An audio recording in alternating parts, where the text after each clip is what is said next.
Right, so welcome. This is my first little venture with my new capture device, and I'm playing Total Driving for the PlayStation.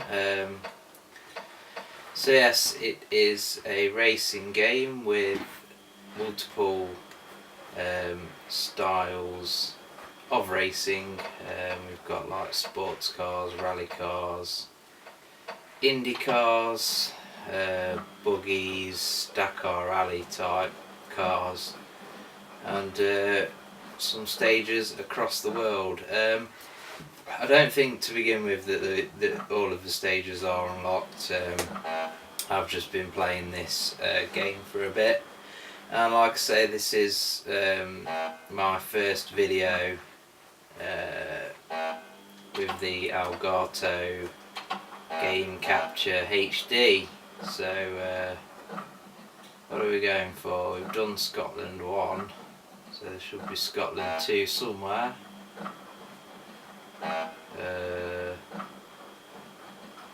Okay, where the fuck did Scotland 2 go?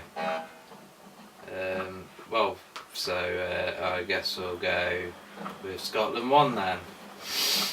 Right, so yes, this is a game that I had first time around when I had a PlayStation. It's not the best racing game, but it was a great sort of game at the time for the amount of different modes etc. that it offered, and it also had a thumping soundtrack. As you can see, the graphics aren't the great, they're quite blocky, and there is quite a bit of tearing and sort of shifting of the pixels, and it is quite blocky, but it's easy enough. The colour palette is bright and varied enough to easily distinguish where you're actually going on the track. It does zip along at a decent rate. Frame rate doesn't seem too bad. Handling is solid, certainly not the most realistic game. It sits sort of in between simulation and arcade gameplay. Here on the Scotland, obviously Scotland track, we're tearing through the Highlands in a sort of imitation Ford Escort RS Cosworth. Obviously like a lot of games at the time, pre-Gran Turismo, it doesn't feature any actual real life cars. They're all basically copies. Because this was a game released before the analog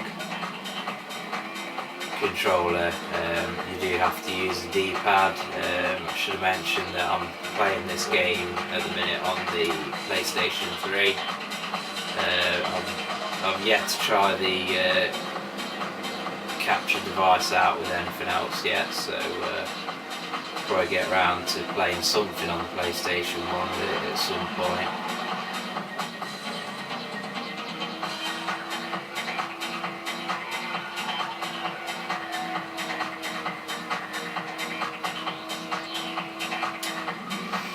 Engine sounds aren't too bad in this game. Certainly better than some games of the same era.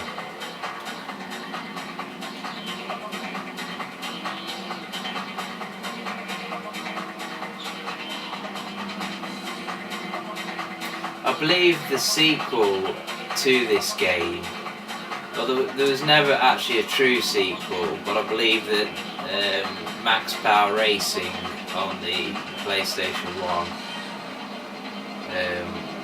was by the same development team. They also after that went on to do Le Mans 24 Hour, a game which I also owned on the PS1. It was a solid game, but it kind of tried to go for simulation but the gameplay, you know, the handling felt quite arcadey.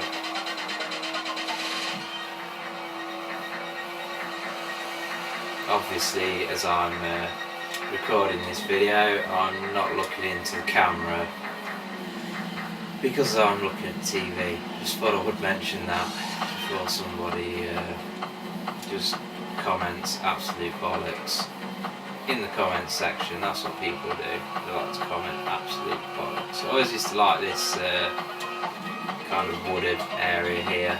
It's kind of feels like a technical section, and if you stray off the actual track, like your car slides out a bit. Also, this bit here used to annoy me, the bit with the water, just because it slows you down a bit. And that's the end of the first Scotland track. Quite a short race to begin with. I believe that the races do sort of get longer as the game progresses.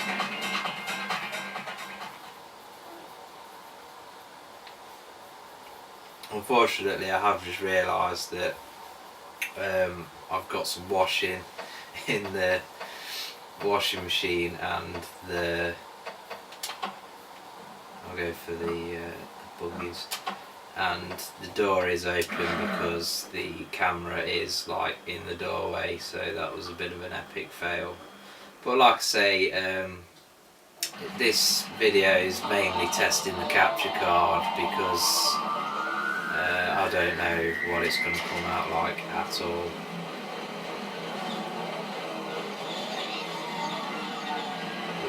Bit of fisticuffs. Nice bit of spectator there, cheering me on. No, they weren't really cheering me on, they were like them cardboard cutouts of police. You can actually go into the water on this this level.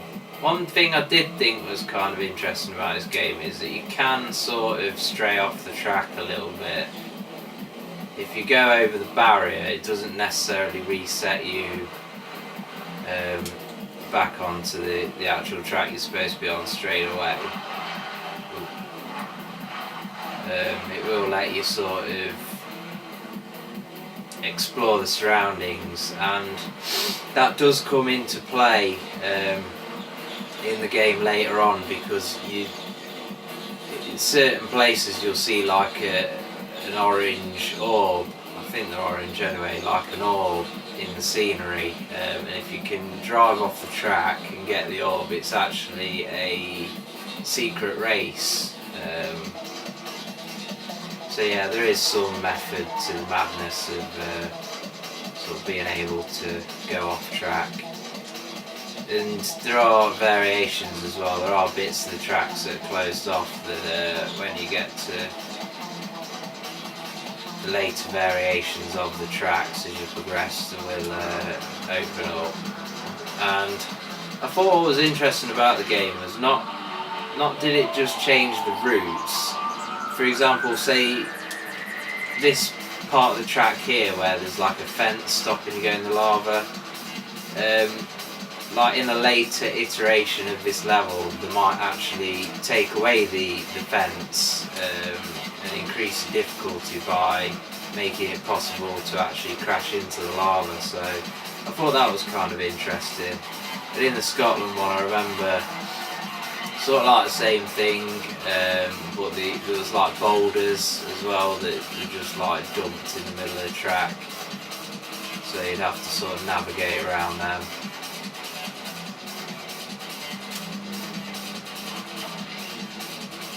There is no difficulty level in this game, but as you can imagine, it does get more difficult the more you play the game and progress. It's pretty easy for me at the minute.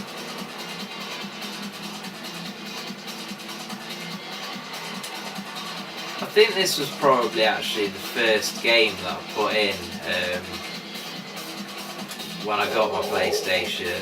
I got like a massive, well I say massive, it was like a Toys R Us bundle where you got like 6 games, and then as well as that I got FIFA 98, And this was the first game that I put in, just because it looked so like interesting with all the different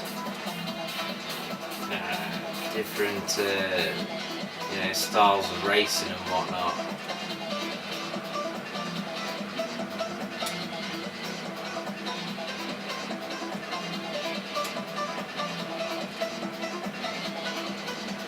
Now we're going for first place here.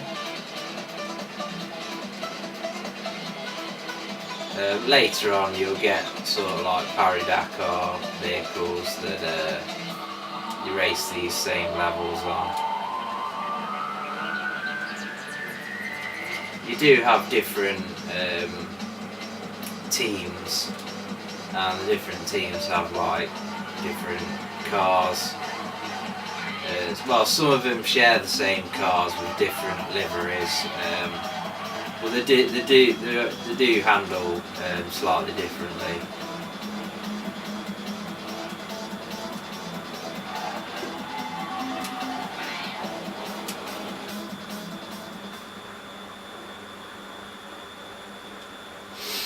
So now we will have a look at the Hong Kong. It's so annoying when you've got somebody on your friends list. I don't even know who this fucking person is who's on my friends list. But they're just online, offline, online, offline, online, offline. Sort your fucking shit out, for fuck's sake. It gets on my nerves. I'm gonna delete the cunt anyway.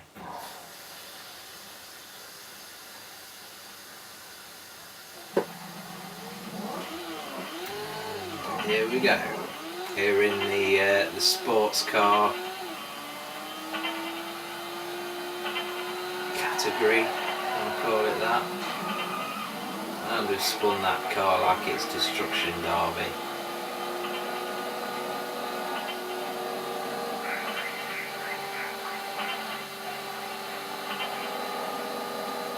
For some reasons, sports car levels I seem to fly straight in front.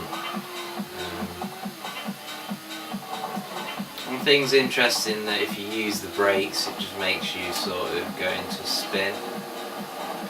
On the L1 and R1 buttons as well, there's like you press them and it suddenly makes your car do like a handbrake turn type manoeuvre in that direction. Doesn't really work. Kind of strange. I just tend to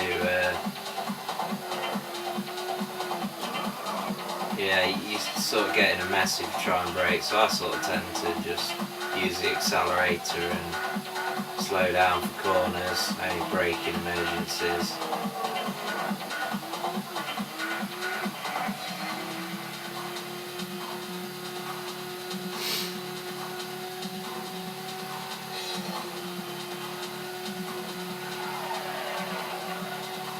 Not very long tracks at all to begin with.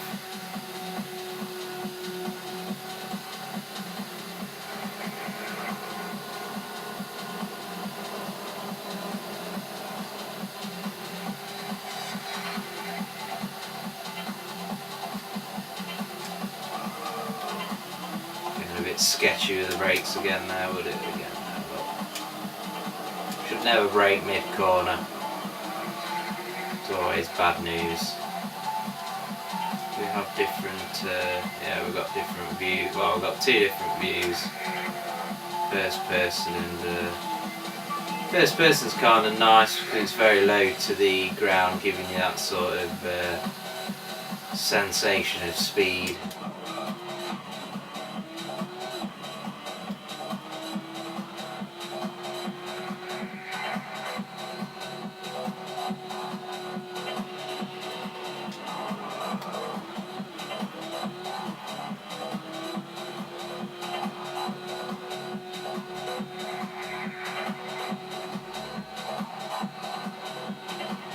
That's the end of that race, third place, which is a bad result for me. So yeah, that's Total Driving for the PS1, and that was me playing it on the PS3 using the Elgato game capture HD for the first time, so we'll see what the results of the capture card are like when you're watching the finished article. So yeah, that's all I've got to say about that. Decent game, not the most outstanding racing game by any means, but if you've never played it, I suggest picking it up. It is a very interesting title for the PS1, and obviously you can play it in your PS3 or your PS2. Top stuff.